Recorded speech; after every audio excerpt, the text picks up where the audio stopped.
Hello everyone, আমি Mary চৌধুরীনাথ from Mampi's kitchen থেকে বলছি। আজকে আমি দেখাবো কি করে ডিম কারি বানাতে হয়।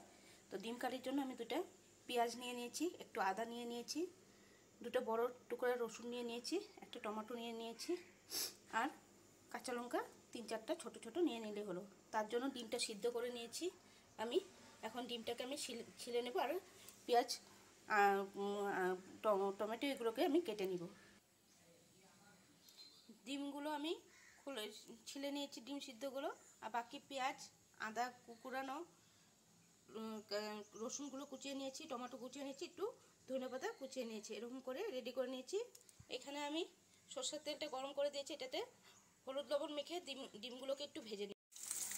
ডিমগুলো একটু ভেজে নিচ্ছি ভালো করে।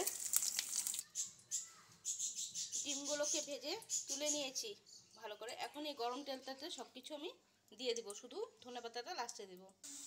সব কিছু দিয়ে দিয়েছিলাম, এটাতে পেঁয়াজ কোচানো, টমেটো, রসুন টসুন সব কিছু দিয়েছি। দেওয়ার পর শুধু ধনেপাতাটা রেখে দিয়েছি, লঙ্কা টঙ্কা সব দিয়ে নিয়েছি। এখন এটাতে 1 চামচ জিরে গুঁড়ো দিয়েছি, আর 1/2 চামচ হলুদ গুঁড়ো, 1/2 চামচ লঙ্কার গুঁড়ো দিয়েছি, আর 1/2 চামচ নুন দিয়েছি। এখন এটাকে একটু জল দিয়ে ভেজে ভেজে নিব। ডিম কারির জন্য মশলাটা রেডি হয়ে গেছে, আপনারা দেখতে পাচ্ছেন। এখন ডিমগুলোকে দিয়ে দেবো, তারপর ধনেপাতা দিয়ে দেবো। ডিমটা দিয়ে দিয়েছি আর ধনেপাতাগুলো দিয়ে দিয়েছি। এখন এপট ওপট করে একটু মশলাটার সাথে ভেজে এটাকে নামিয়ে দেবো। প্লিজ এই চ্যানেলটাকে লাইক করবেন, শেয়ার করবেন, এন্ড সাবস্ক্রাইব করবেন। Thank you for watching this video.